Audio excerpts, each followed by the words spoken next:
en todos los sentidos, pues sobre todo en el sentido en el mundo espiritual, pero en lo económico, en lo político, en lo familiar, en todo. Y por eso les anunciaba el jueves que yo quería hoy hablar de algo que se ha estado comentando en estos días y que cada vez vamos a oír hablar más, y es del famoso nuevo orden mundial, ¿eh? ¿Cuál es la actitud del creyente? ¿Cuál es la actitud de un hijo de Dios ante todo esto? ¿Cómo podremos reconocer este tema del famoso nuevo orden mundial y todas estas cosas, ¿no? Vamos a leer unos cuantos textos de la Biblia, porque yo quiero que la Biblia sea la que habla tu vida, que la palabra sea la que habla tu corazón y te convenza y te muestre la palabra, el camino correcto, que te ilumine la palabra, y después tú tendrás que tomar tus propias decisiones. Quiero llevarles a dos porciones del Nuevo Testamento. Una de ellas se encuentra en el capítulo 13 del libro del Apocalipsis. Después volveremos a la segunda porción, que precisamente es la parte de la que nos leía nuestro hermano Maico esta tarde. En Apocalipsis capítulo 13, sabéis que el libro del Apocalipsis es un libro que a mucha gente le da como miedo. Algunas personas dicen, no lo leo porque no lo entiendo.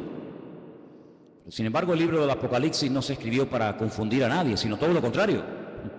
Se escribió para aclarar dudas, se escribió para que la gente no tuviera miedo, sino que tuviera paz y tuviera tranquilidad. Es cierto que tenemos en nuestras manos un libro que tiene un lenguaje simbólico, un lenguaje donde a veces pues no entendemos a priori lo que nos quiere decir la palabra, porque, ya te digo, está escrito entre comillas en clave. Algunos dicen que para que, si este libro, esta información llegara a la mano de los inconversos, no lo entendieran, pero los creyentes tenemos la base, tenemos el fundamento bien puesto y podemos entender las cosas que dice el Apocalipsis. Y hay muchas cosas que habla este libro, pero en el capítulo 13 habla de lo que llama la Biblia las dos bestias. Dos bestias. La palabra bestia es Jeibá, y Jeibá es una expresión que se utiliza para hablar de un animal que mete miedo, un animal que trae terror, pero al mismo tiempo un animal casi rayando lo mitológico, un animal que es una mezcla de realidad y de ficción. Y esa es la palabra que emplea la Biblia cuando habla de estos dos personajes.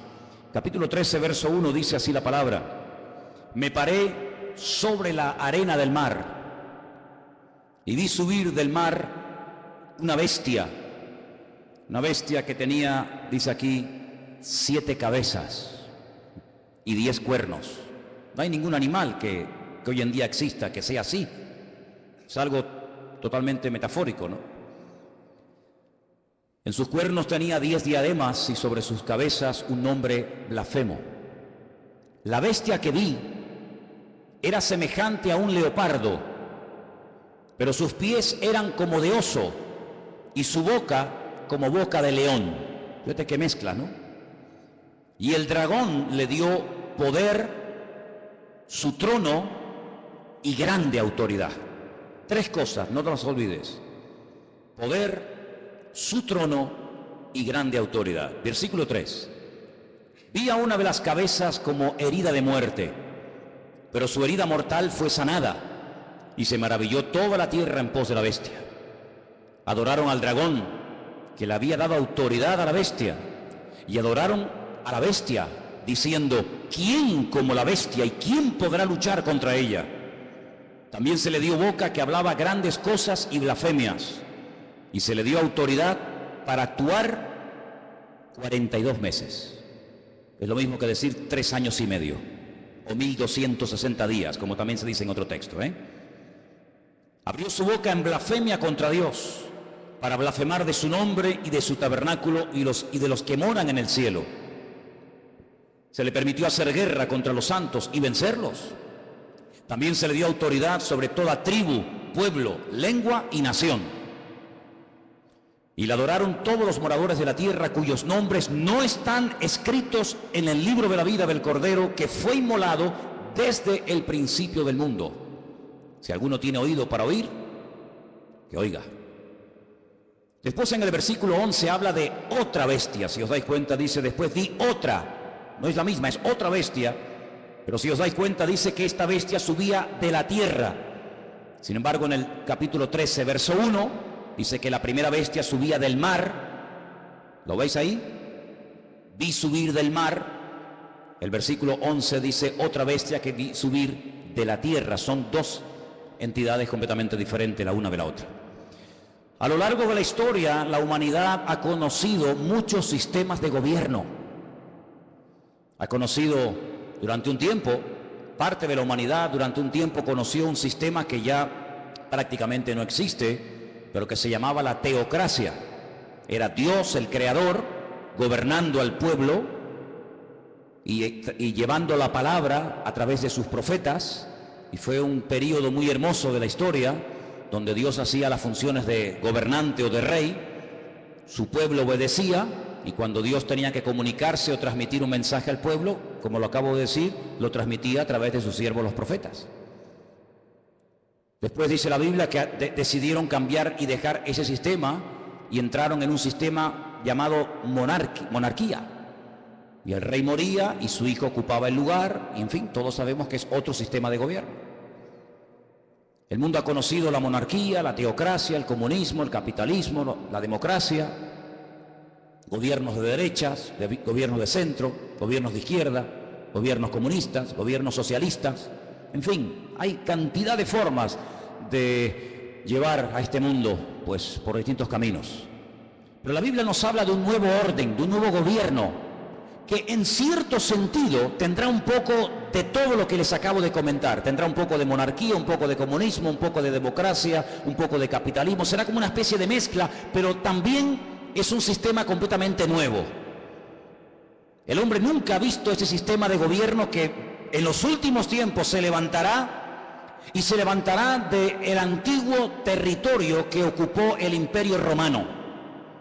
Yo no sé cómo estáis de geografía y de historia, pero el antiguo Imperio Romano conquistó prácticamente todo el continente europeo, de punta a punta, todo el Magreb, todo lo que son las naciones del norte de África y parte de Oriente Medio, incluido Siria, Egipto, Palestina y otros países más. De ese antiguo territorio romano, un territorio enorme, la Biblia nos enseña que en los últimos tiempos se formará un nuevo orden mundial, se levantará un gobernante que no sabemos su nombre, pero sí tenemos muchísima información acerca de este personaje, que no es un personaje de la mitología, ni es una especie de engendro entre algo espiritual y algo físico, sino que será un hombre de carne y de hueso, con padre, con madre, con genealogía, con lugar de nacimiento, con pasaporte, etcétera, etcétera. Digo esto porque a veces Hollywood y algunas películas muestran al famoso anticristo como una especie de relación entre Satanás y una mujer, y nace ahí una cosa que no sabe si es un demonio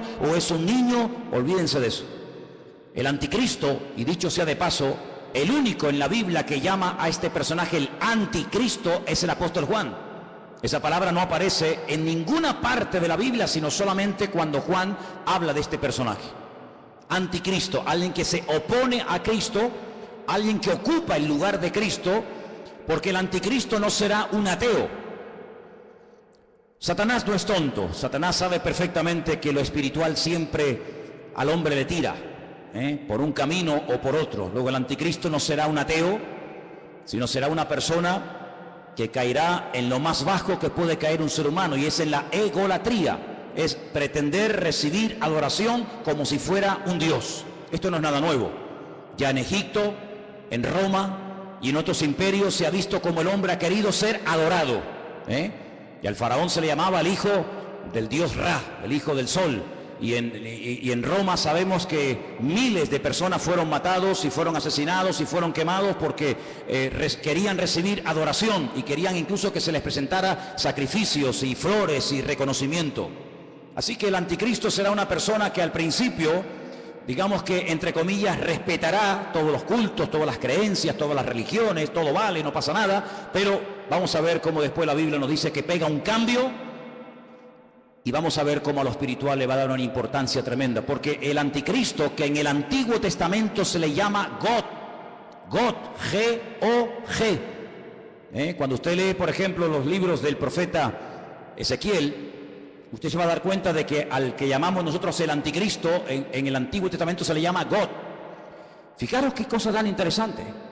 Satanás, que es un perfecto imitador de las cosas que Dios hace o que va a hacer, llama a este personaje en el Antiguo Testamento God, y es un nombre que la primera y la última letra de su nombre es la misma, es la G, la Gimel en hebreo. Y suma 363, un múltiplo de 666, da 66 en total. Imitando a la profecía que Dios le dio al rey David. David es otro el único nombre en la Biblia que aparece con la misma letra al principio y al final. David empieza por D, termina por D. Lo que hace el anticristo es tratar de imitar a ese futuro rey, ¿verdad?, descendiente de la casa de David, y tratando de ungir, respaldar, apoyar y ayudar en todos los sentidos a este personaje político que tendrá un poder prácticamente ilimitado. Hace unos días, varios gobernantes muy famosos de este planeta Tierra proponían el nombrar a una persona como el presidente del planeta Tierra, el presidente de la Tierra, en este nuevo orden mundial que se está fraguando. Una de las últimas ciudades con un lujo increíble que se ha construido en Kurdistán se llama Astana. Lo habéis visto en algunos grupos ciclistas que llevan Astana, ¿verdad? Y tienen un grupo muy famoso de ciclistas. Astana fue fundada por los Illuminati y por las logias masónicas. Todos los edificios y todos los símbolos de la ciudad de Astana en el Kurdistán, todos tienen que ver con símbolos masónicos y de los Illuminati. No voy a entrar demasiado en esto, pero los Illuminati son personas que pueden ser políticos, pueden ser presidentes de país, de gobiernos, pueden ser deportistas, pueden ser artistas, etcétera, etcétera. Y hablemos claro, son personas adoradores del diablo. En Israel hay una cueva que se llama la famosa cueva de Sedequías. Se llama la cueva de Sedequías porque cuando el rey Nabucodonosor sitió la ciudad de Jerusalén durante más de un año, el rey que en ese momento gobernaba Jerusalén se llamaba Sedequías y huyó por esa cueva, y dice que lo alcanzaron en la llanura del valle de Jericó, que está como unos 8 o 10 kilómetros de allí. Y allí lo encontraron, le sacaron los ojos y se lo llevaron cautivo a Babilonia, a Irak. Y en esa cueva de Sedequías, de vez en cuando los famosos masones y Illuminatis se reúnen para hacer rituales. Quiero decirles que el presidente mundial de los Illuminati y de los masones es un judío llamado Rockefeller. Y en esa cueva se reúnen los de más alta graduación, los de nivel 33. Y allí hacen todo tipo de ritos y de ceremonias. Y ellos dicen que es allí, en uno de los lugares del mundo, de la tierra, donde Satanás hoy por hoy tiene su trono. No se olviden que Satanás no es un ser omnipresente que puede estar en todas partes al mismo tiempo. Satanás no puede estar en Madrid, en Estados Unidos, en Jerusalén, en Latinoamérica. Satanás es un ser que solamente puede estar en un sitio al mismo tiempo. Se mueve en el mundo espiritual, pero no tiene omnipresencia como es un atributo divino. Y es en ese lugar donde dicen los Illuminati y los masones que en forma de macho cabrío se presenta cuando hacen esas ceremonias en la cueva de Sedequías, y allí es donde reciben órdenes e instrucciones para las cosas que tienen que hacer. A algunos les puede sonar todo esto como a ciencia ficción, como a miedo, como a película, pero quiero decirles que el mundo espiritual, aunque no lo podemos ver con nuestros ojos de carne, es tan real como el mundo natural que constantemente estamos viendo. Date cuenta que, por ejemplo, ahora aquí dentro hay millones de voces en alemán, en arameo, en hebreo, en inglés, en chino, en japonés. Aquí dentro hay frecuencias, hay ondas, pero que no podemos ni verlas ni oírlas porque no tenemos un aparato de radio. Pero si tuviéramos un aparato de radio con una buena antena, seríamos capaces de escuchar programas que ahora mismo se están emitiendo desde Marruecos, desde Estados Unidos, desde cualquier parte de la tierra, simplemente que no tenemos un aparato que nos permite captar la señal de lo que aquí hay. Es como en la televisión. Y el mundo espiritual es invisible, pero es real. Los demonios existen, Dios existe, los ángeles existen. Todo el mundo espiritual es tan real como el mundo en el cual nos movemos tú y yo cada día. ¿Cuántos dicen amén? Satanás, dice la Biblia, que tiene un título, es el príncipe de la potestad del aire.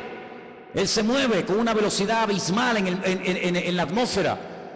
Y en ese lugar es donde Satanás hoy por hoy tiene su trono. Recuerden que en el libro del Apocalipsis, cuando el Señor le habla a una de las 7 iglesias, a una, no a las 7, a una le dice: aguanten, tengan paciencia, van a ser probados, van a tener dificultades, pero resistan, yo estoy con ustedes, porque yo sé dónde ustedes viven, donde Satanás tiene su trono. ¿Dónde tiene su trono Satanás hoy en día? Pues allí, en la ciudad de Jerusalén, es donde Satanás se mueve, porque sabe que la ciudad de Jerusalén es la ciudad más importante del mundo. Es la ciudad donde el Señor Jesucristo pasó la última semana de su vida. Es la ciudad donde Él instituyó lo que conocemos como la Santa Cena, el pan y el vino. Es el lugar donde murió, es el lugar donde resucitó, es el lugar donde ascendió. Es el lugar donde en el día de Pentecostés descendió el Espíritu Santo en forma como de lenguas de fuego que se asentaron sobre más de 100 y pico personas que estaban allí. Es el lugar donde Zacarías capítulo 14 dice que Él volverá por segunda vez y pondrá sus pies sobre el monte de los olivos y el monte se partirá y desde allí gobernará las naciones. Es el lugar donde dice la Biblia que todo ojo le verá y toda rodilla se doblará. Es el lugar donde vendrán los famosos 2 testigos del Apocalipsis.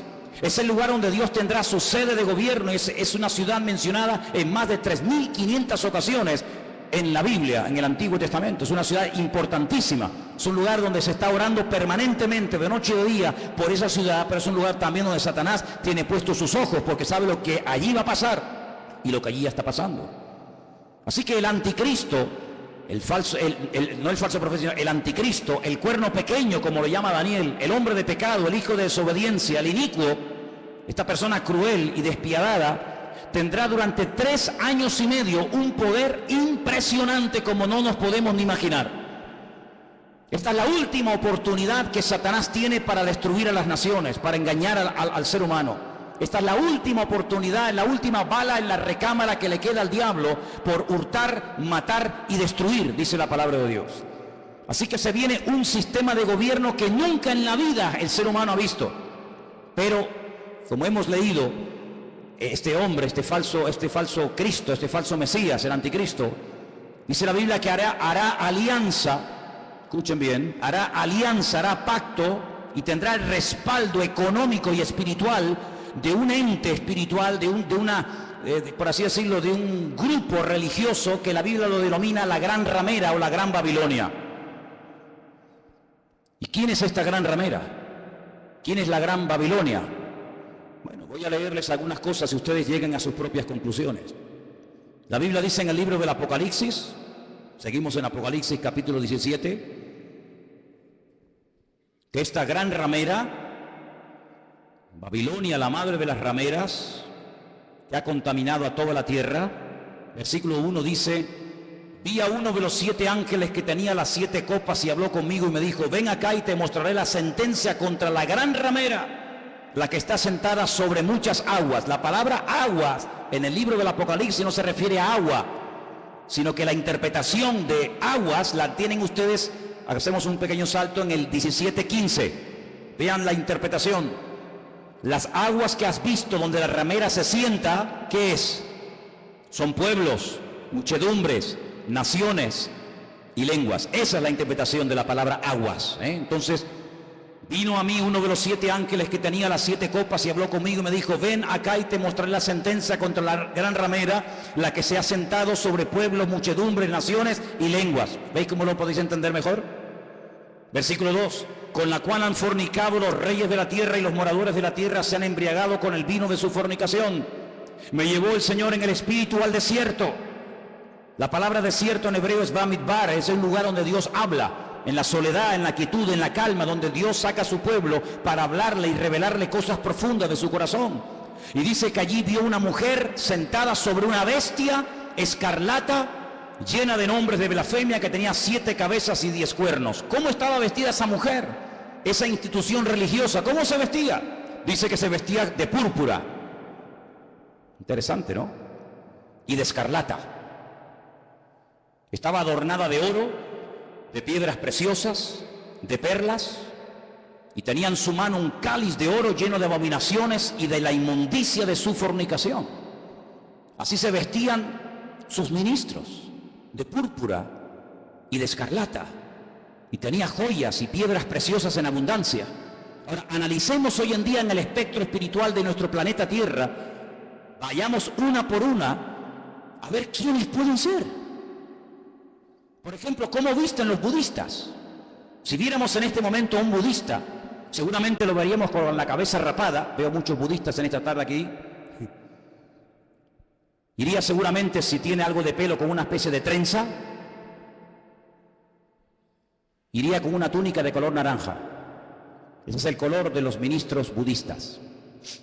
No usan piedras preciosas, ni mucho menos. El mundo entero, las naciones de la tierra no han fornicado con el budismo. De hecho, en muchas naciones el budismo ni ha llegado, ni sabe la gente lo que es. Para muchos, Buda simplemente es una estatua de un señor con una panza muy gorda y nada más que eso. ¿Cómo visten, por ejemplo, los musulmanes?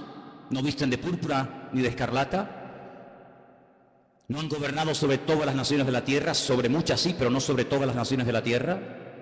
No tienen su sede, como después vamos a ver, en una ciudad más adelante.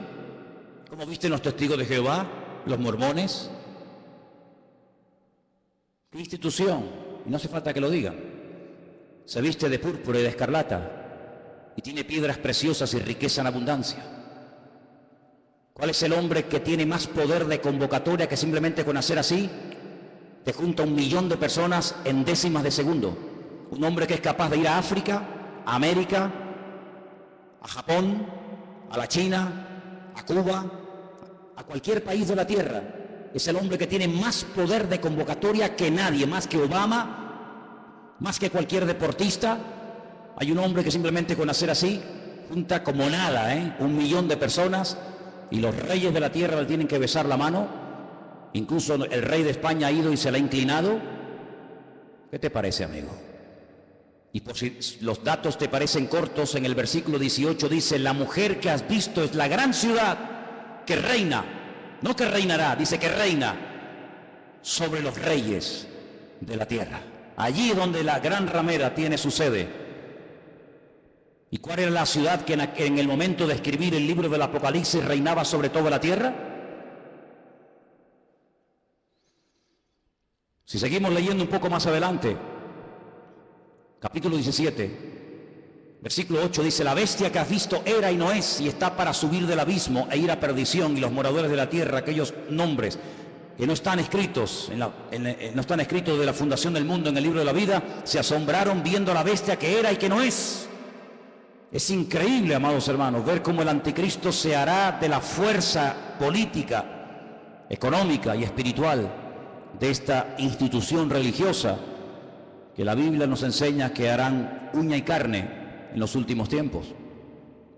Ahora bien, este anticristo no podrá hacer lo que le da la gana, sino que tiene un periodo muy corto de tiempo para llevar a cabo, digamos, su plan maléfico, que número 1 consiste en destruir al Estado de Israel. Hay una obsesión, siempre había una obsesión contra el judío.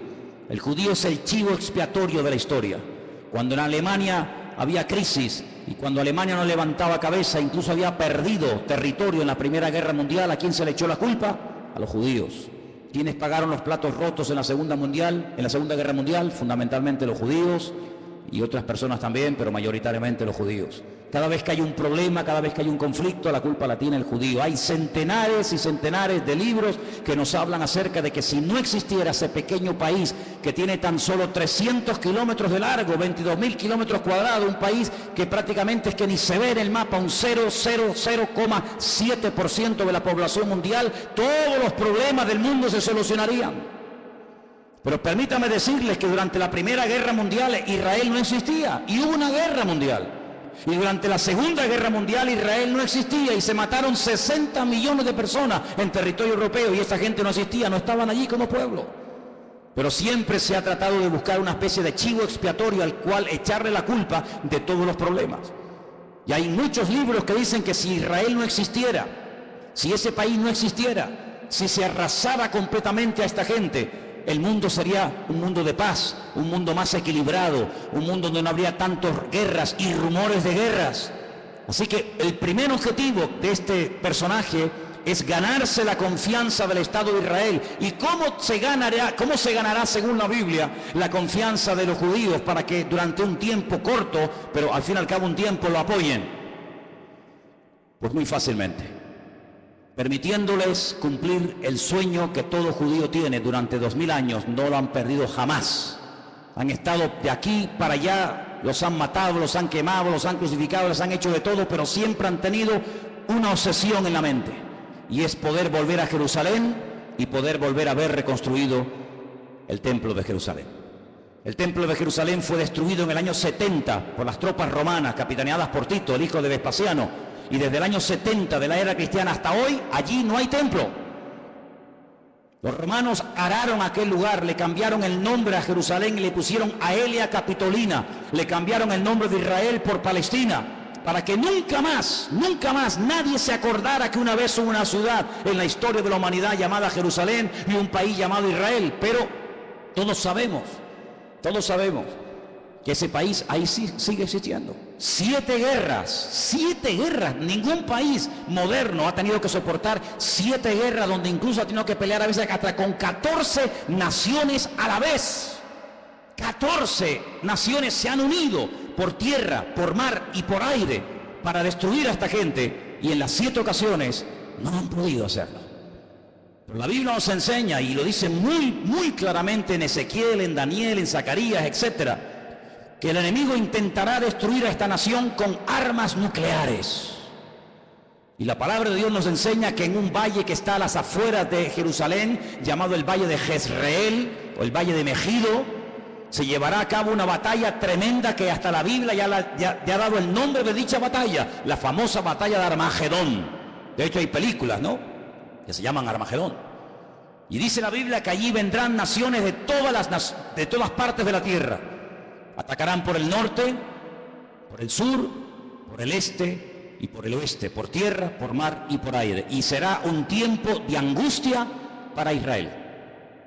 La palabra de Dios nos enseña que más de 200 millones de soldados, escuchen bien, a Juan también le asombró, imagínate, nos asombra a nosotros escuchar esta cifra. Imagínate a Juan hace 2000 años en la isla de Patmos escribiendo el Apocalipsis. 200 millones de soldados se unirán con un solo objetivo: destruir al pueblo de Israel. ¿Y por qué tanta obsesión por destruir a Israel? Lo he dicho muchas veces y lo vuelvo a repetir, por una sencilla razón: porque el Dios creador, el único Dios que existe, el Dios de Abraham, el Dios de Isaac y el Dios de Jacob, ha prometido bajo juramento, con su mano levantada, que Israel nunca será destruida, que Dios peleará por ese pueblo. A pesar de sus defectos, a pesar de su desobediencia, a pesar de su rebeldía, Dios defenderá a muerte a ese pueblo.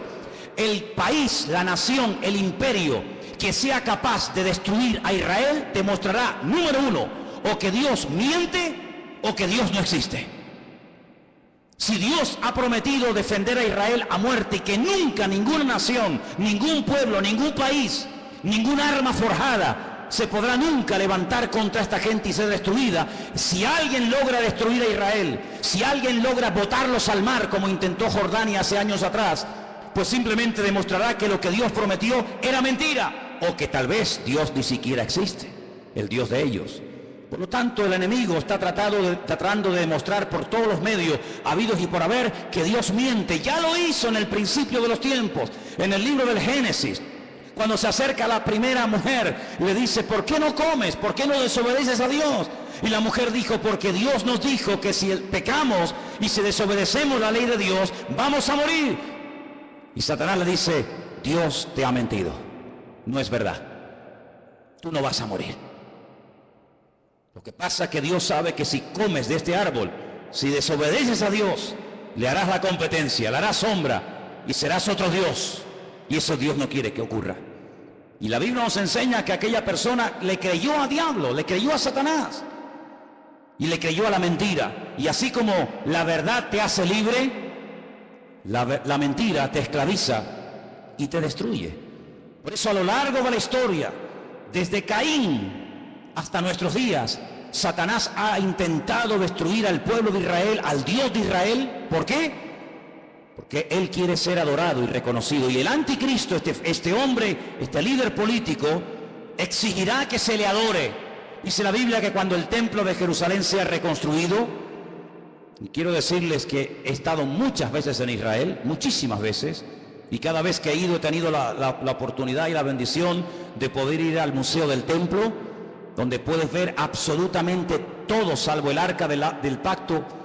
Ya está todo preparado, todo dispuesto, todo listo para que se reconstruya por tercera vez el famoso templo de Jerusalén, en el único lugar del mundo donde los judíos pueden construir un templo.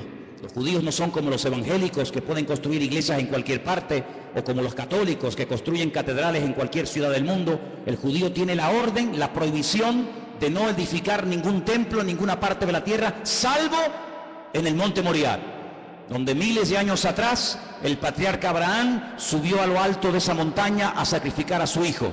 Y es en ese lugar donde Dios únicamente permite que se construya un templo, donde Él, dice la Biblia, que pondrá su gloria y su presencia para que todas las naciones de la tierra conozcan que Dios es uno, dice la palabra de Dios.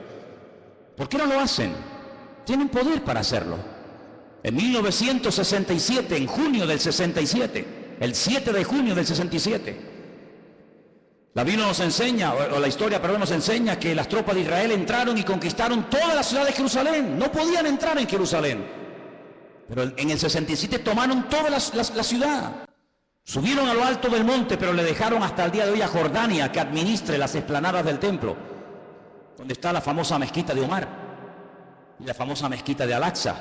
Pero es allí donde algún día, dice la palabra de Dios, que el templo será reconstruido. Y a los 3 años de ser edificado ese templo, nos dice en Tesalonicenses, justo a los 3 años, este personaje entra al lugar santísimo, lo profana, y entonces exige que todo el mundo le adore y le reconozca como el único Dios. Quiero leerles en 2 de Tesalonicenses capítulo 2, versículo 1, escuchen bien la lectura. Dice el apóstol Pablo: con respecto a la venida de nuestro Señor Jesucristo, de eso está hablando, y nuestra reunión con Él, os rogamos, hermanos, que no os dejéis mover fácilmente de vuestro modo de pensar, ni os conturbéis, ni por espíritu, ni por palabra, ni por carta, como si fuera nuestra, en el sentido de que el día del Señor está cerca. Nadie os engañe en ninguna manera, porque no vendrá sin que antes venga la apostasía, el desmadre, el descontrol total y absoluto. En ese ambiente de desmadre, de descontrol, de guerras y rumores de guerra, de crisis y más crisis, en ese ambiente se levantará el anticristo. Porque viene ofreciendo paz, viene ofreciendo seguridad y viene ofreciendo estabilidad a un mundo que entrará en caos y entrará en picado y no habrá forma de solucionar el problema. Vendrá la apostasía. Dice la Biblia que en los últimos tiempos muchos que se llaman creyentes o cristianos o seguidores de Dios o de Cristo apostatarán de la fe, llegarán a escuchar hasta espíritus engañadores, espíritus malignos, llegarán a creer en cuanta cosa rara y extraña aparezca por el escenario, y se producirá un enfriamiento a nivel mundial por parte de muchos que se llaman creyentes. Dice, y el amor de muchos, a consecuencia de que se ha multiplicado la maldad, se enfriará. Y si aquellos días no fueren acortados, nadie se podría salvar. Dice, más por causa de los escogidos, y por ahí están los listos de turno que siempre dicen, no, pero los escogidos son los judíos, no somos nosotros. Eso es mentira. Están engañados. Si están enseñados, están engañados. La palabra escogido es ecleto. La palabra ecleto aparece en Primera de Pedro, cuando Pedro le escribe a gentiles, no a judíos, a gentiles, y les dice, vosotros que antes no erais pueblo, si eran judíos, eran pueblo. No, pero es que vosotros no erais pueblo, porque el único pueblo que Dios tuvo en el pasado fue Israel. Vosotros que no erais pueblo, ahora sois pueblo de Dios. Real sacerdocio, amén. Nación santa, pueblo escogido por Dios, para que anunciéis las virtudes de aquel que os llamó de las tinieblas a su luz admirable. Es decir, la palabra que toma Pedro, que es ecleto, es exactamente la misma que aparece en Lucas 21 y en Mateo 24 cuando habla de escogidos. Dios tiene solo un pueblo, Dios no tiene dos pueblos, Dios tiene un solo pueblo. Y en ese pueblo forman parte todos aquellos hombres y mujeres que han aceptado a Cristo como su Señor y Salvador personal. Punto. ¿Cuántos dicen amén? Y dice que si no fueren acortados aquellos días, pero por causa de los escogidos tiene que acortarlo, nadie se podría salvar. Entonces dice que cuando venga la apostasía, muchos, no todos, muchos se apartarán. Y estamos viendo gente que antaño predicaba el evangelio, ya ni lo predican, ni sirven al Señor, ni se congregan. Y no se asusten ni se sorprendan. Pedro dice, hermano, no os sorprendáis, como si alguna cosa extraña estuviera ocurriendo. Ya os hemos predicado, ya os hemos profetizado, ya les hemos escrito. Dice, y después de mi partida, yo procuraré que ustedes tengan memoria de esto, para que no se olviden, que muchos apostatarán de la fe, que muchos se apartarán, que muchos se olvidarán de Dios, incluso hasta lo van a renegar y lo van a rechazar. Dice que cuando venga, antes de que venga el Señor, tiene que venir la apostasía y se manifieste el hombre de pecado, el hijo de perdición. ¿Y qué hace este hombre? Versículo 4, se opone, se levanta contra todo lo que se llama Dios o es objeto de culto. No permite que haya todo tipo de religiones y todo tipo de creencias, sino que va a ser una persona que va a controlar el tema espiritual o religioso. Dice, y es de tal manera este personaje cruel, que dice que se sienta en el templo de Dios, como Dios, haciéndose pasar por Dios. Y el único templo que Dios ha tenido y tendrá es el templo de Jerusalén. Por lo tanto, la Biblia nos habla clarísimamente acerca de que el templo de Jerusalén va a ser reconstruido otra vez. Sí, hermanos, otra vez va a ser reconstruido. Aunque nos parezca extraño, nos parezca imposible. También era imposible que hace 60 años esta gente tuviera un país llamado Israel, y es posible. Ahora vosotros sabéis lo que lo detiene, a este anticristo, a este personaje siniestro, macabro. Dice, vosotros sabéis lo que lo detiene, a fin de que a su debido tiempo se manifieste. Ya está en acción el misterio de la iniquidad, solo que hay quien al presente lo detiene hasta que él, no ella, él a su vez se ha quitado de en medio. Entonces se manifestará aquel inicuo. La palabra inicuo, pues es una palabra que significa un hombre cruel, sin principios, sin moral, un salvaje, despiadado, una bestia, hasta que ese inicuo sea matado con el espíritu de la boca del Señor y lo matará el resplandor de su venida. He hecho una lista de cómo, de todas las formas que la gente moría en los tiempos de la Biblia. Tengo una lista enorme.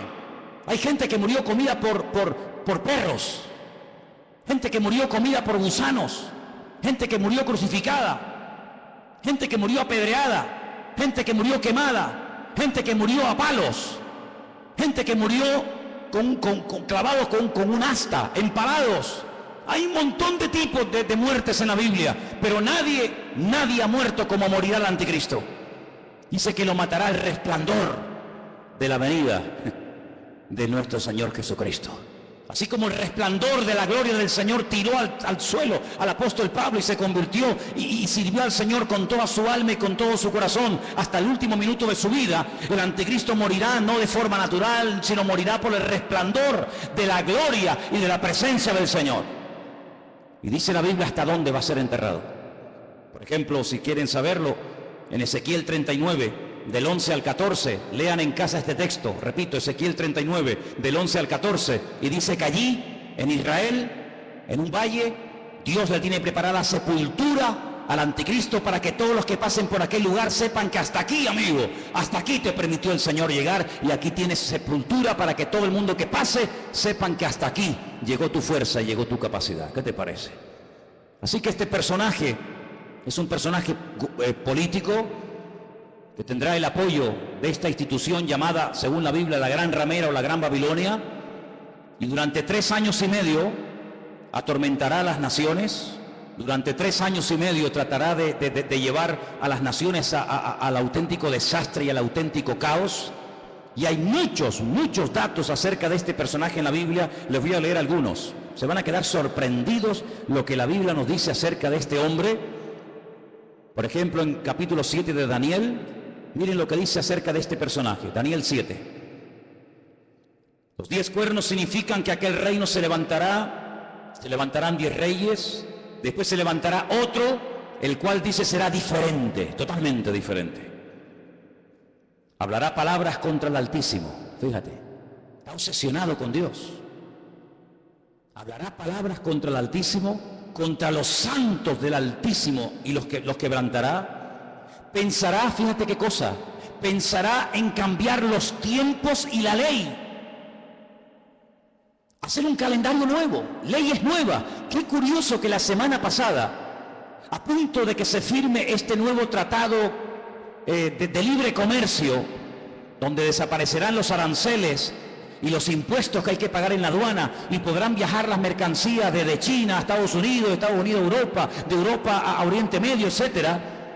Alguien dijo que ante estos cambios globales, mundiales, que están a punto de suceder en poco tiempo, donde se ha vuelto a reunir el famoso Club Bilderberg y muchos políticos han ido a Roma a hablar con el Papa, y donde el G7 se ha reunido otra vez como casi clandestinamente, porque están a punto de producirse y de firmarse acuerdos que van a cambiar el mundo en cuestión de días. Qué interesante que todo esto está ocurriendo aquí, en nuestras narices. Pero es interesante notar que en esa reunión alguien se levantó y dijo, y esto ha salido publicado en la prensa, que lo que hace falta es establecer un nuevo sistema también de justicia. Es decir, la justicia, las leyes, los abogados, los magistrados que tenemos en este momento no sirven, no pueden llegar a tener el control de la justicia que hace falta para estos cambios que se vienen. Hace falta otro tipo de jueces, otro tipo de abogados, otro tipo de fiscales. Qué curioso, cambiar las leyes. Una de las instituciones que el anticristo quiere cambiar es la justicia, y quiere hacerlo lo más injusta posible. Parece una paradoja, ¿no? La justicia que sea injusta. La ley del embudo, donde el que tiene cada vez tendrá más, y donde el que no tiene cada vez tendrá menos. Querrá cambiar la justicia, la política, el orden social. Dice la Biblia que una de las cosas que harán los que tienen poder para dictar leyes es presentar leyes terribles como si fueran buenísimas. Y leyes que han sido buenísimas, que han preservado a las naciones de la destrucción, leyes con un principio moral, leyes con un principio de perdón, de misericordia, desaparecerán, y a lo malo lo presentarán como bueno y a lo bueno como malo. El jefe de todos los masones de Europa, Jacques Chirac, expresidente de la República de Francia, padre de la Constitución Europea, incluso ha llegado a proponer que en un ambiente de libertad, de igualdad, el ser humano puede llegar a casarse con un animal y hacer una ceremonia oficial donde si te enamoras de tu vaca o de tu perro te puedes casar con él, o si tu perro se enamora de ti, no sé si le dirás sí o no. Y eso es lo que él ha llegado a proponer, que todos los seres humanos sean equiparados al nivel de las bestias, y donde un animal puede casarse con un hombre con un animal. Y cosas terribles. En la Biblia nos habla como de engendros, donde se mezcla la biotecnología, donde se mezcla lo físico, lo espiritual, y verás cosas que te supuesto que es un robot, un ser humano. Hay personas que ya están siendo operadas y se cortan las piernas y los brazos. Quiero otro tipo de piernas y de brazos, y ya están haciendo engendros y manipulaciones genéticas sin precedente en la historia de la humanidad. Qué curioso que la Biblia, desde el libro del principio de la Torá, prohibía todo tipo de mezclas y todo tipo de injertos y todo tipo de cambios, ¿verdad? Sin embargo, el hombre intentará cambiar los tiempos, intentará cambiar las leyes. Serán entregados en sus manos por tiempos y la mitad de un tiempo. Es lo mismo, 3 años y medio, 42 meses. Pero se levantará el juez con mayúscula, le quitará el dominio, será destruido y arruinado, y el reino y el dominio y la majestad y los reinos bajo el cielo serán entregados al pueblo de los santos, cuyo reino es reino eterno, y todos los dominios le servirán y le obedecerán al Rey de Reyes y al Señor de los Señores. ¿Cuántos dicen amén? Capítulo 8 nos da más datos sobre este hombre. Dice: y en cuanto al cuerno que fue quebrado, se levantaron otros 4 en su lugar. Significa que 4 reinos se levantarán de esa nación, aunque no con la fuerza de él. Estos 10 cuernos, constantemente, en esta tarde habéis oído 10 cuernos, 10 cuernos. Son 10 naciones que se van a unir en los últimos tiempos para pelear. Qué curioso que por primera vez en la historia ha habido una coalición de 10 naciones árabes que en este momento están atacando Yemen, en este momento están atacando Siria y otras naciones del Medio Oriente. 10 naciones, qué curioso, una coalición de 10 cuernos. Bueno, la Biblia le dijo a Abraham que 10 príncipes saldrían de sus lomos a través de Isaac, ¿verdad? Y dice en el capítulo 8, verso 23... al fin del reinado de estos, cuando los transgresores lleguen al colmo, se levantará un rey altivo de rostro y entendido en enigmas, imitando a Salomón, que dice que venían de todas las naciones de la tierra para hacerle preguntas difíciles, y a todo lo que le preguntaban él respondía. El anticristo tendrá una sabiduría impresionante, diabólica, pero la tendrá. No te olvides que el Señor, cuando creó a este ser tremendo, que no era en ese momento Satanás sino un querubín, dice que lo dotó de una sabiduría espectacular, de una hermosura sin precedentes. Satanás es capaz de hablar en todos los idiomas de la tierra, de entender todas las cosas que jamás en la vida le podrán caber en el cerebro a ningún ser humano. Y todo eso se lo dará, dice la Biblia, poder, autoridad, respaldo, apoyo a este personaje. Verso 24, y su poder se fortalecerá, pero no con su fuerza propia. Causará grande ruina y prosperará. Qué curioso, por una parte causa ruina y por otra parte prospera. Qué tremendo que los que causan ruina a los demás siempre son prosperados ellos. Es interesante, ¿no? Causan ruinas, destruyen pueblos, saquean ciudades, hacen destrozo, pero estos que le arruinan la vida a millones de seres humanos, luego son los tipos más ricos del mundo. Y uno dice, ¿cómo es posible que este hombre que ha sido elegido por el pueblo, o se puso él teóricamente para ayudar al pueblo, no solamente nos complique la vida y nos arruine y nos mate, y encima el tipo este tenga fortunas en Suiza, sabe Dios dónde? Así será el anticristo. Hará arbitrariamente, es decir, hará lo que le da la gana. Destruirá a los fuertes y atacará al pueblo de los santos. Israel va a ser atacado, Israel lo sabe. En este momento solamente Irán, escuchen bien esto, solamente Irán. El otro día hubo una reunión a más alto nivel. La República iraní le dijo a Israel, si me atacas, Israel quiere atacar las centrales nucleares, porque Irán acaba de firmar un acuerdo donde permite que los observadores internacionales entren en instalaciones civiles, pero no en las militares.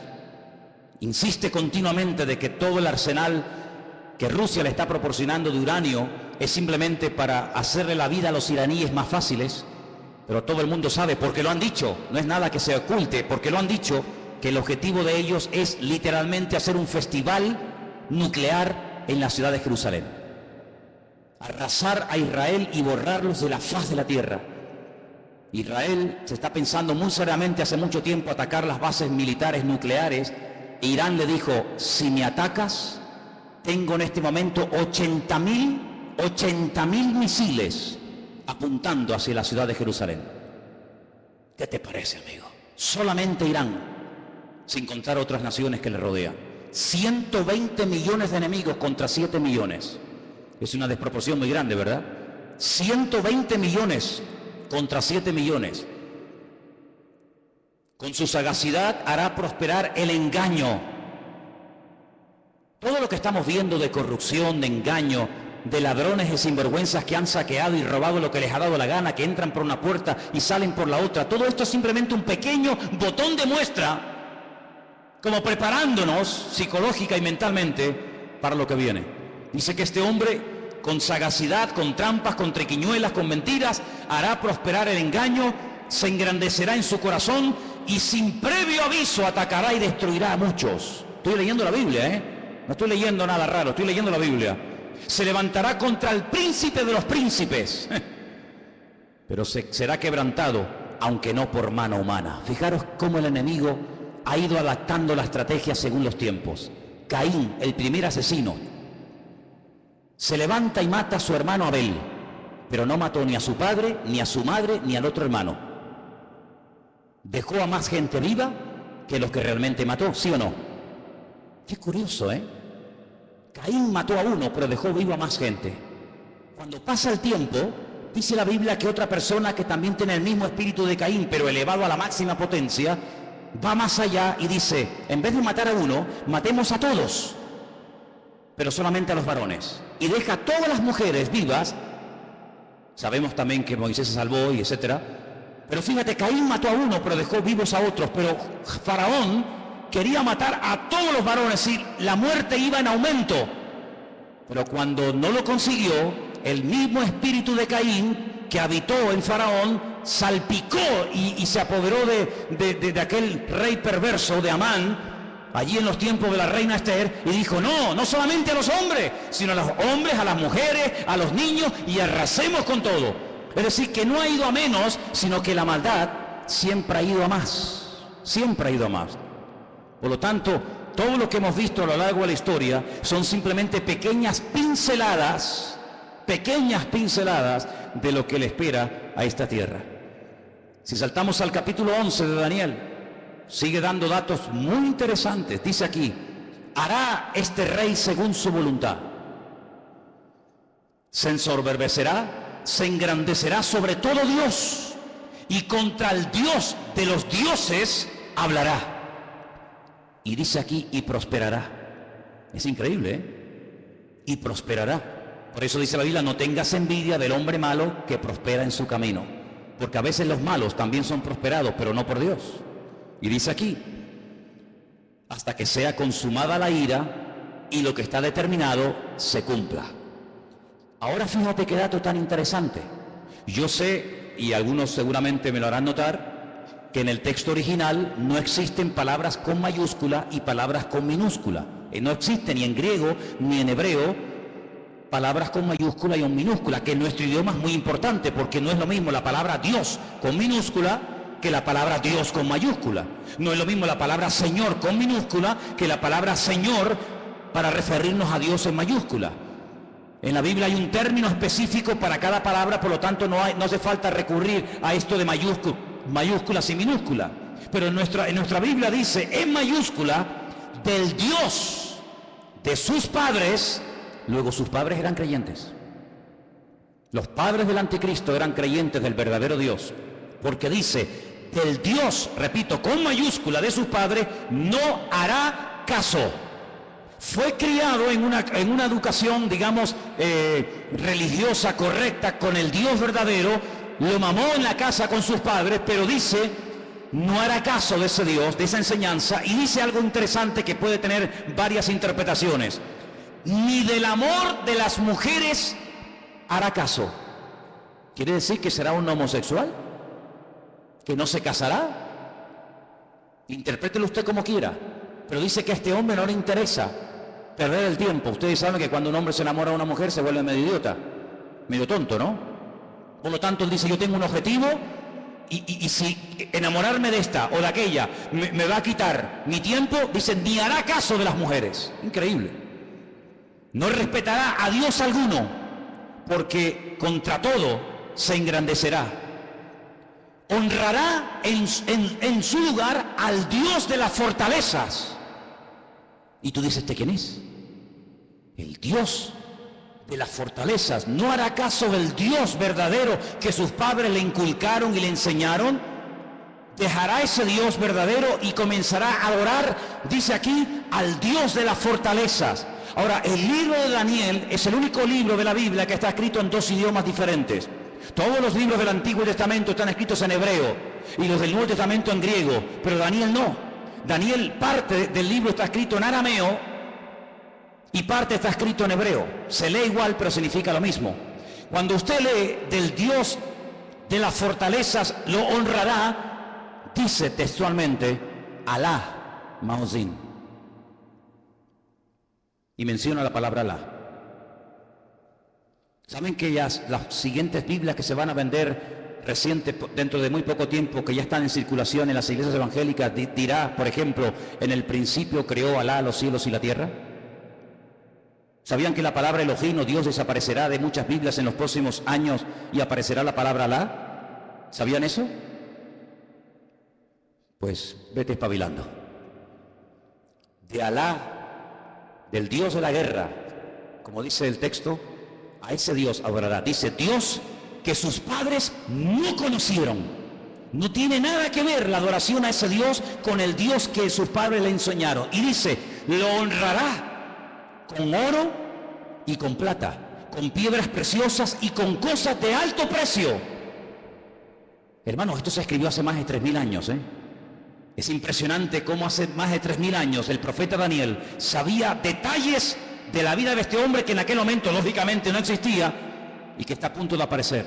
Y dice: con un Dios ajeno se hará de las fortalezas más inexpugnables y colmará de honores a los que le reconozcan, y con precio repartirá la tierra. Pero al cabo del tiempo el rey del sur contenderá con él y se levantará contra él como una tempestad. También le irá mal al anticristo, no te quepa la menor duda, también le irá mal, pero durante un tiempo, aparentemente, las cosas le van a funcionar. Ante este panorama de este nuevo orden mundial, ante este panorama donde ya el famoso chic que habéis oído y que sabéis que está por ahí por el mundo dando vueltas, donde el dinero en muchas naciones ya ha desaparecido, no es que va a desaparecer, ya ha desaparecido. En Suecia usted va con dinero y no lo puede usar. Ya no se usa dinero para pagar nada en Suecia. Todo es con otro sistema. Pues dice la palabra de Dios que en los últimos tiempos se va a implantar a nivel mundial un nuevo sistema comercial, donde ya no hará falta llevar dinero. Lo puede perder, se puede olvidar de él, se deteriora, se gasta, se pierde, te lo pueden robar. Sino dice la Biblia que se va a implementar un sistema que en sí es un sistema buenísimo, pero hay que ver lo que viene detrás. Y es un sistema donde dice la Biblia que nadie podrá llegar ni a comprar nada, ni a vender absolutamente nada, ni un litro de leche, hermano, ni una barra de pan en la panadería, ni nada de gasolina para el coche. Nadie podrá bajo ningún concepto comprar ni vender, a menos que lleve implantado en su cuerpo un microchip como el que llevan los perros hace muchos años, donde simplemente con un aparatito cualquier veterinario del mundo sabe cómo se llama ese perro, dónde vive, si está vacunado, si no está vacunado, cómo se llama el dueño, dónde vive y qué hace y qué no hace.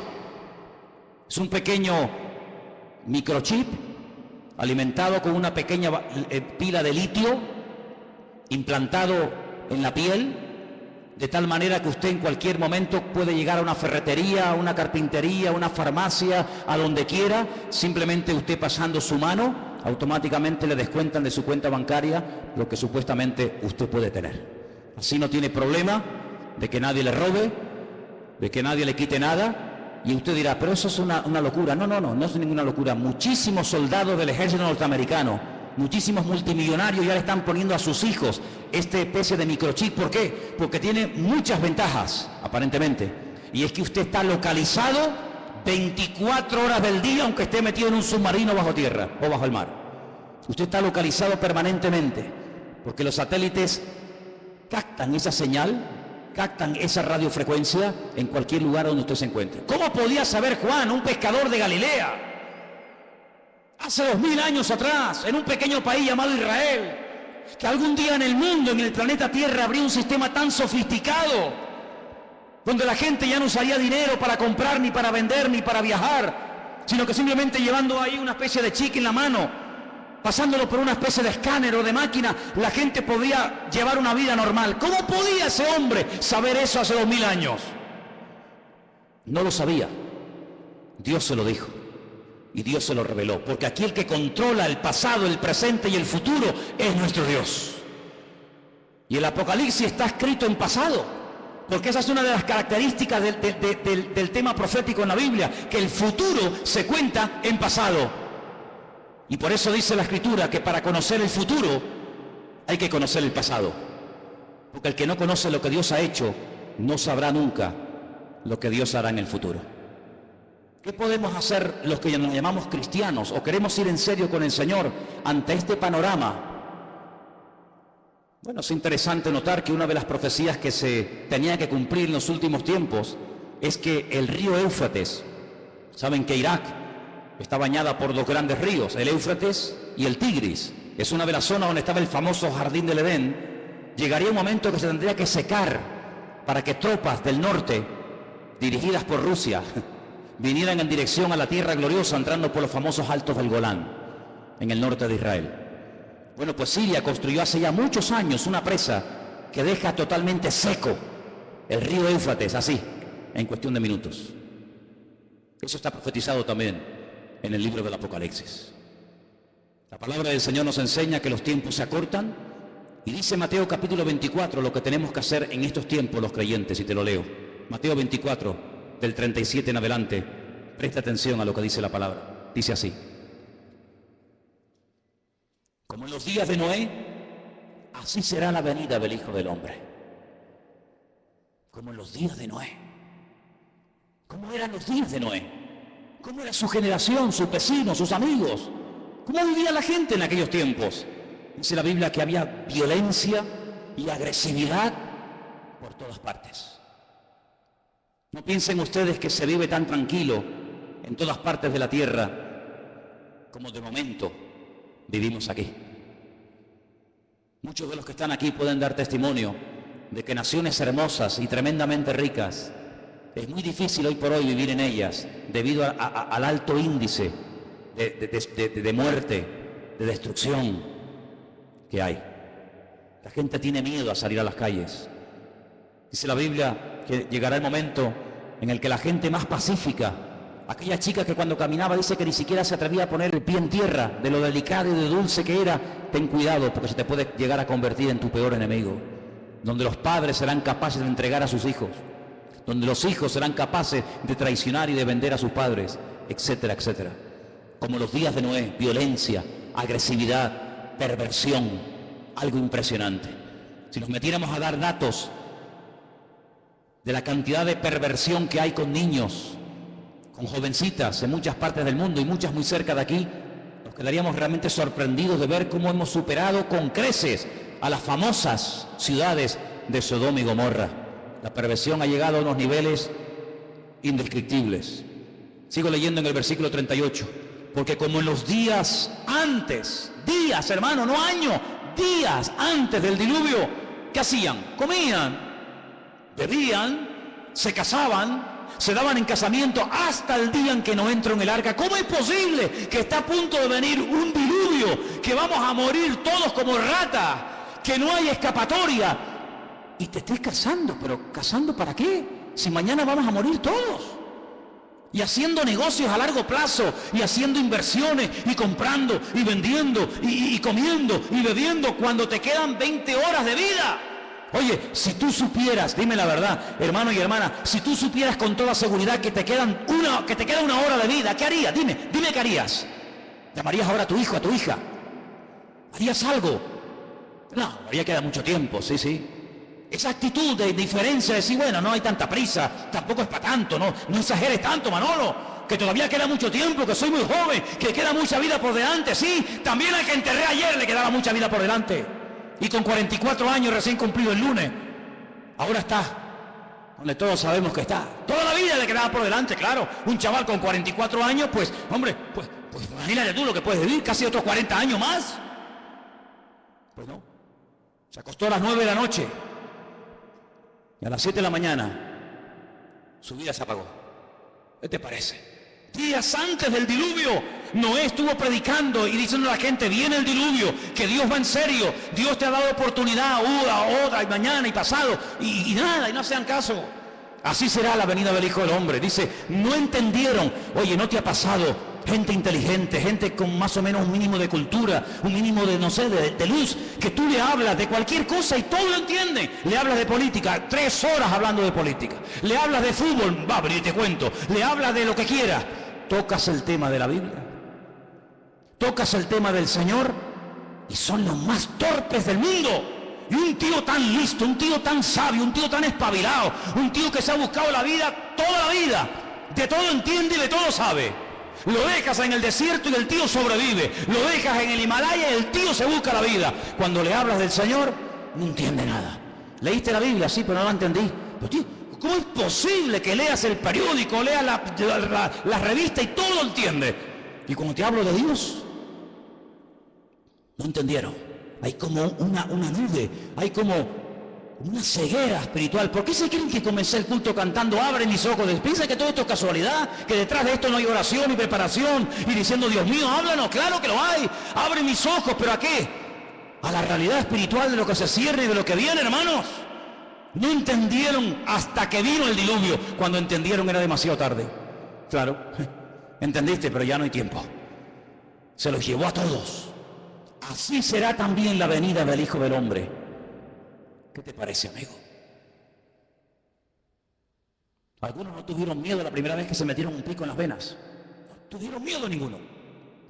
Algunos no tienen miedo a tirarse en parapente, en paracaídas, al vacío, nadar entre tiburones, subir al Himalaya y hacer locura.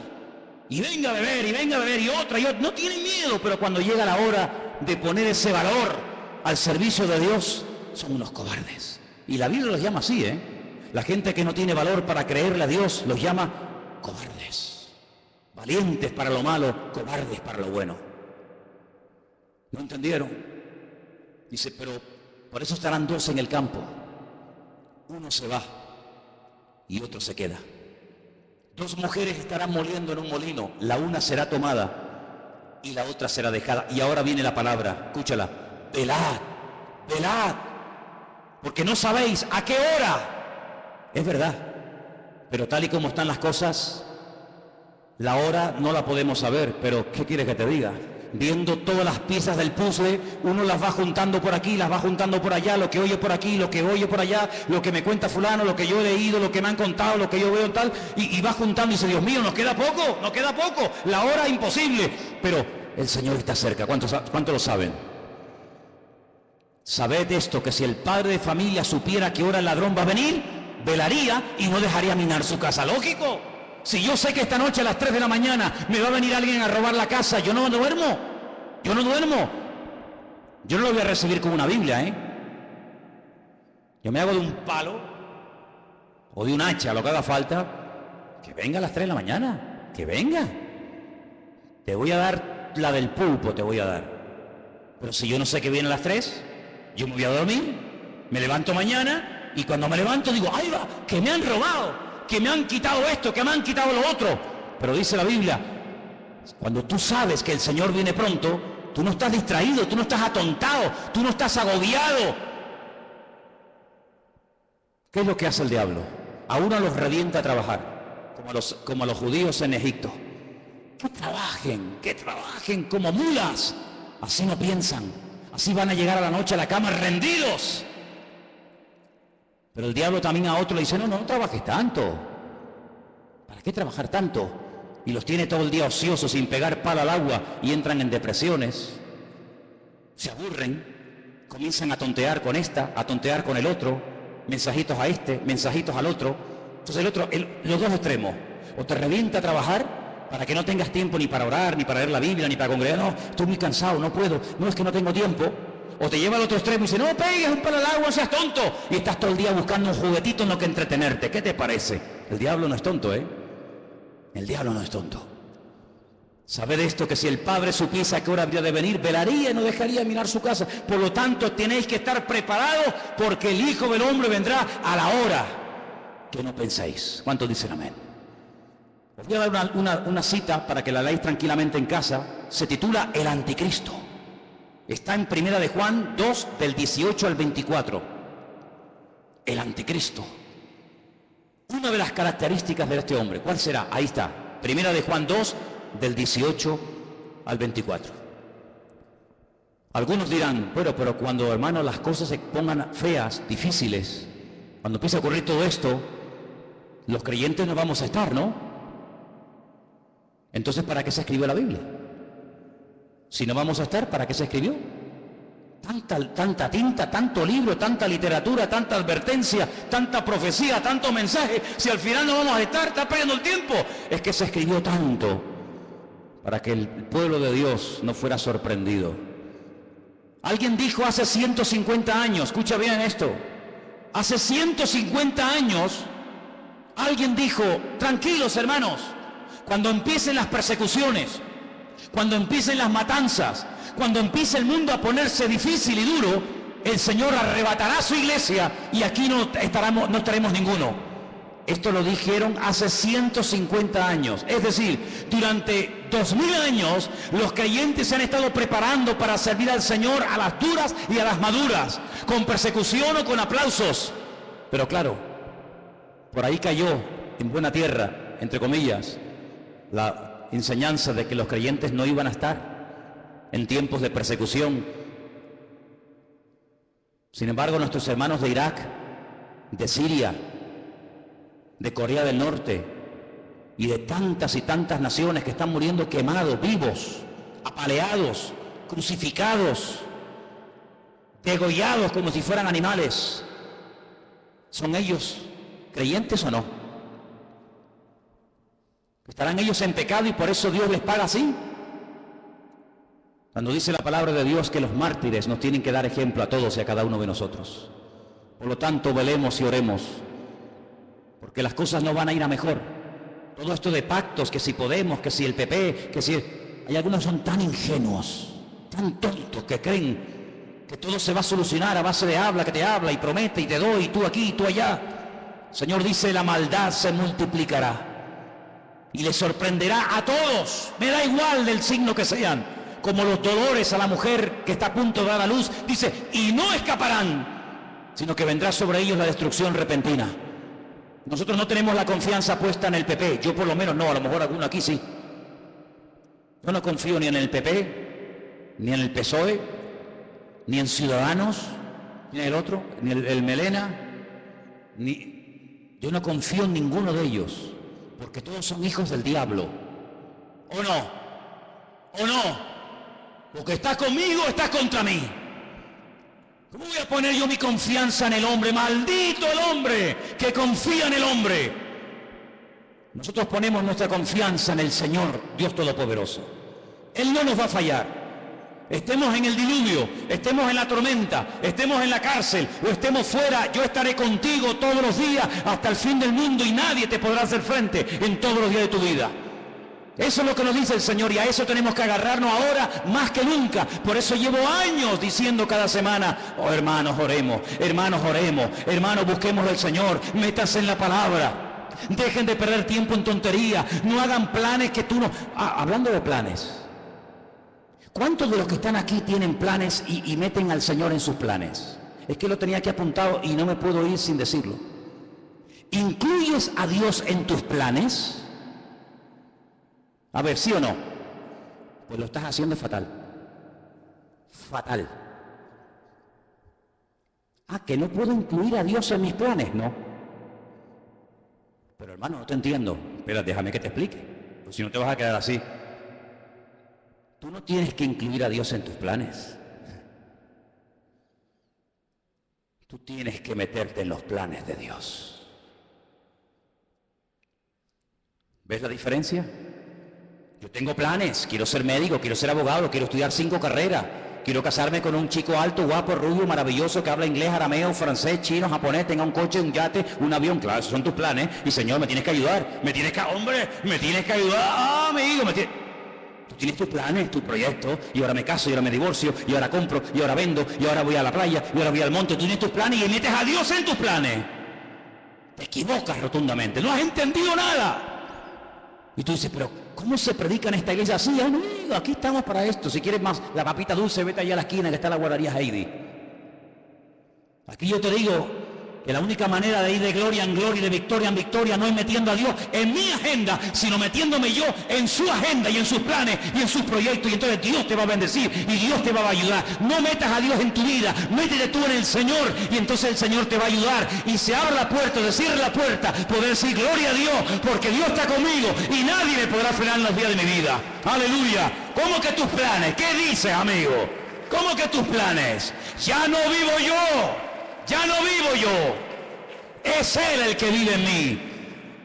Por eso es muy difícil ser cristiano, porque ¿a quién no tiene planes? ¿A quién no le gusta? Hombre, a mí me han dicho, ¿cuántas veces me han dicho, ay, yo sé que el Señor tiene que venir, pero que no venga ahora mismo porque yo me quiero casar? Bueno, pues nada. Entonces, dile al Señor, Señor, no vengas de momento porque me he comprado el vestido. Me compran los zapatos. Y claro, si vienes, ¿cómo me los pongo? Esa es como me dijo a mí una chica cuando inauguramos esta iglesia hace 14 años atrás. Tuvimos culto sábado y domingo. Y el sábado le dije, mira, cantas tú y tú, y el domingo cantan otras hermanas Y me dice, no, hermano, yo canto el sábado y el domingo. Digo, no, tú cantas el sábado y otro el domingo. Que no, digo, ¿cómo? Vamos a ver. Y digo, pero ¿tú por qué tanto empeño en cantar también el domingo? Y me dice, porque me he comprado 2 vestidos. Me he comprado uno para el sábado y otro para el domingo. Y si no canto el domingo no me van a ver el vestido nuevo. Y yo le dije, pero ¿tú vienes aquí a la iglesia para presumir de vestidos? Porque si vienes aquí a aparentar y a presumir, aquí te sobra el sitio, hija. Así que ahora no vas a cantar ni el sábado ni el domingo. Mira lo que te digo. Pues aquí no venimos a verte a ti. Aquí venimos a adorar al Señor. Y cogió y se fue. Se fue a cantar donde le aplaudían. Pero aquí al único que aplaudimos, y le pido que ahora le deis un aplauso a Él, es al Rey de Reyes y al Señor de los Señores. A Él sea la gloria por los siglos de los siglos. Amén. A Él solamente. Aleluya. Fuertes aplausos a nuestro Dios, hermano. Amén, amén, amén. Aleluya. Amén. Nada más que a Él. Todo lo demás sobra. ¿Cuánto tiempo va a reinar el anticristo? ¿Cuánto tiempo va a estar este personaje, este tipejo? ¿Cuánto tiempo? Lo hemos leído. Tiempos y la mitad de un tiempo. 42 meses, 1 año y medio, 3 años y medio. ¿Eso es lo que va a durar? 3 años y medio. ¿Pero cuánto va a durar el reino de nuestro Dios? Por los siglos de los siglos. Sí, tú tendrás tu tiempo de gloria, como muchos que ves en televisión, de plató en plató, de programa en programa. Parece que pasa un tiempo y desaparecieron. Cierra tus ojos, hermano. Empápate de la Biblia. Métete en el Señor. Y dile al Señor, yo haré en la vida lo que tú quieras. Solamente lo que tú quieras. La vida cristiana no es hacer lo que yo quiero y usar a Dios para mi beneficio personal. No, eso no es vida cristiana, eso se llama religión. Eso es religión, donde yo hago lo que me da la gana y Dios está a mi servicio 24 horas al día en lo que yo quiera y en lo que yo pida. Eso es religión, donde yo pongo las normas, donde Él está para servirme a mí. Evangelio es, yo no tengo planes. Yo soy un siervo en las manos de Dios y yo haré y me casaré o no, y compraré o no, iré o no, a donde Dios quiera. Eso es el Evangelio, lo otro es religión. Y por eso, amados hermanos, yo le digo a todos los jóvenes que están aquí esta noche, muchos de ustedes que se están matando estudiando, pregúntale al Señor si eso es lo que Dios tiene para tu vida. Porque si eso es lo que Dios tiene para tu vida, gloria a Dios, qué bueno. Pero ¿y si eso no es? Si eso no es, hijo, hija, pregúntale al Señor qué quiere hacer con tu vida. Porque a Noé cuando le habló le cambió la vida. Y a Abraham ni te cuento. Y a Pablo ni te cuento. Cuando Dios le reveló sus planes a David, a Moisés y a los personajes de la Biblia, les cambió la vida. Ya no se podían dedicar a cualquier otra cosa, porque Dios tiene planes. Claro que los tiene, para mí, para ti. ¿O qué te crees, que estás aquí por casualidad? No. Dios nos ha traído hoy aquí, como dice el cántico, para no volver atrás. Aleluya. Y en esta tarde, cuando te acerques a este pan y a este vino, dile al Señor, te lo pido, dile: Señor, quiero hacer tu voluntad, Señor. Quiero hacer tu voluntad. Bendito sea el nombre del Señor. Señor, ayúdanos a darnos cuenta que el mundo, como tu palabra profetiza, irá de mal en peor. Pero nosotros